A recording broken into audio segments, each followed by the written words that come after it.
Alright, pre-takeoff checklist, clear area, wheels are off, door seatbelts are secure, warning lights are all off, gauges are in the green, we got about an hour and a half worth of fuel, radios are tuned, click it once, make sure you're on the tower.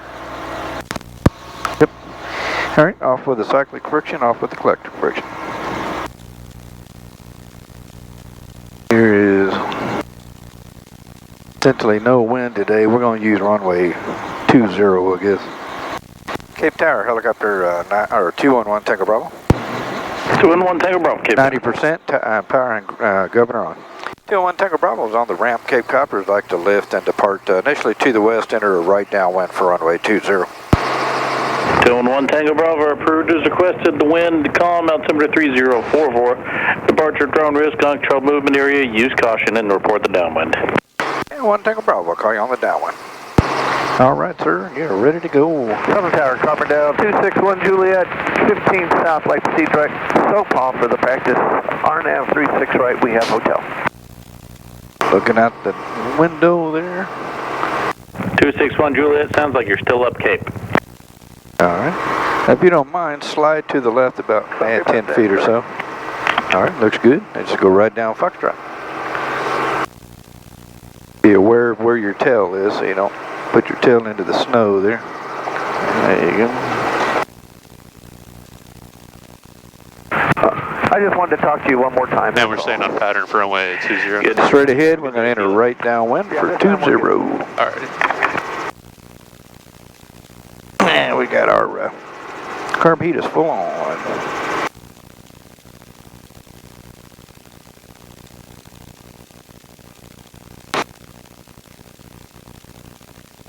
Alright, so whenever you're ready, we're just going to go once around, let everything heat up good here. And 1 Tango Bravo is turning on the downwind for 20. 1 Tango Bravo, 20, cleared option. Everything after 20, 1 Tango Bravo. So I'm going to show you some run-on takeoffs and landings today, mostly run-on landings there. So run-on landing you use when you don't have, the aircraft doesn't have enough power to hover. Alright, so in a situation, let's say you were in Kansas at an elevation of like 3,000 and you took off and climbed up to Denver and went to, relatively quickly to or in Colorado somewhere where you're at a much higher altitude. All right, come on down, just anywhere there will be fine. I thought we were just going to go around all the way.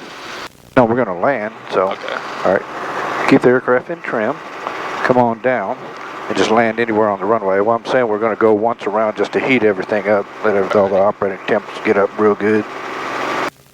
Get your nose down.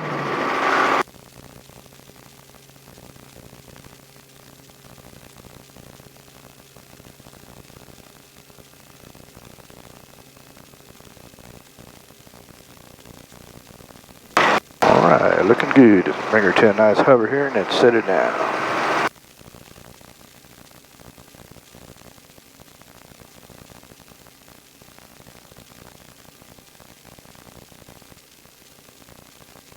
Take your time.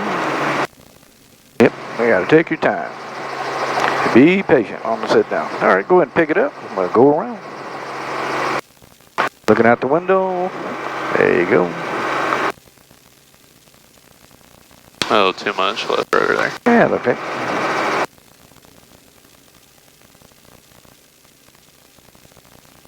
And turn our heat down a little bit. Just a little bit of air flowing in here. Pretty warm sitting there in the sunshine, even though it's whatever it is outside, 24.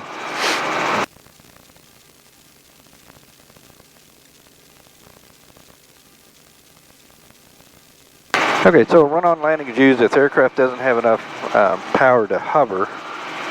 You're going to have to actually run it on. So I'll show you how that works here in just a bit. All right, come off your left pedal just a little. Get her in trim there.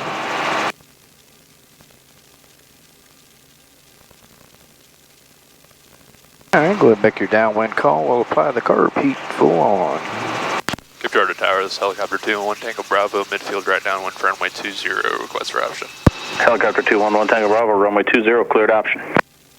Good for the option, runway 20, 211 Tango Bravo. Okay, so the idea with a run-on is you're going to have to make a shallow approach to a run-on landing.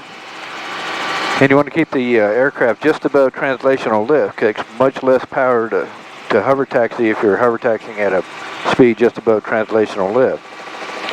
And the key with the run-on takeoff is you got to touch down skids level, okay? So if you're at a constant airspeed, then your skids are level, okay? So what we're going to do, in fact, come on down a little bit of the collective. We'll start coming down as we come around to the right here. And we're going to shoot for doing a run-on the south end of the of runway 20, because that black pavement is a lot slicker than the cement up here. Here really wears on your skid shoes a bit. So keep coming on down, come on down. So we know we want to put it somewhere down there on the black part of the runway there where the pavement is. So. And when Takeoff Bravo, we're actually going to land along on the south end of the runway here. Roger. Okay, so now come on down, just sneaking on down to about 6 foot and start easing back on the speed. So we don't want to make it down there, right? Now just kind of level the aircraft.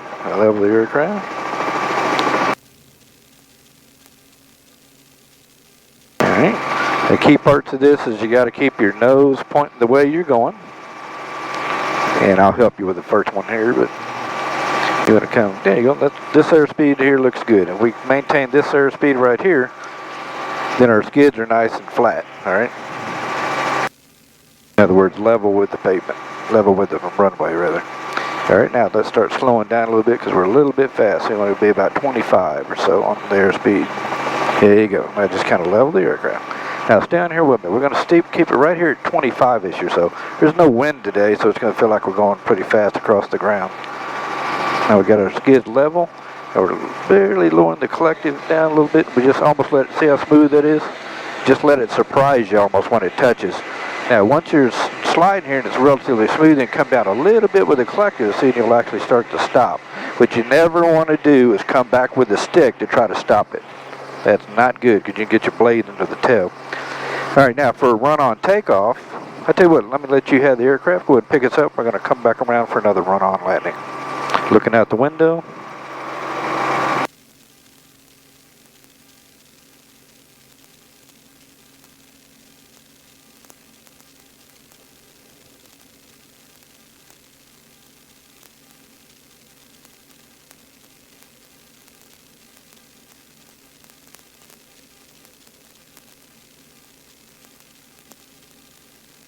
So I had an old Brantley helicopter, and that thing was so underpowered that if you put 2 adults in it in the summertime, it wouldn't hover, you know, so.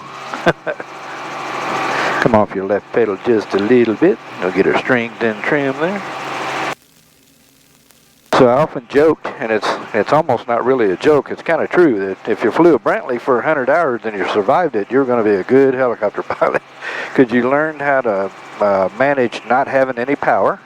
And you sort of became the king of the run-on, takeoff, and landing, you know, because if you had much power in it, you were going to have to do one. So, all right, go ahead and make a radio call. Let's put our carb heat on.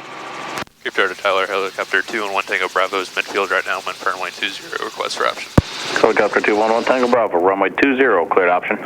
Clear for the option, runway 20, Tango Bravo. All right, let's start coming on down. Again, this will be a shallow approach to a run-on landing.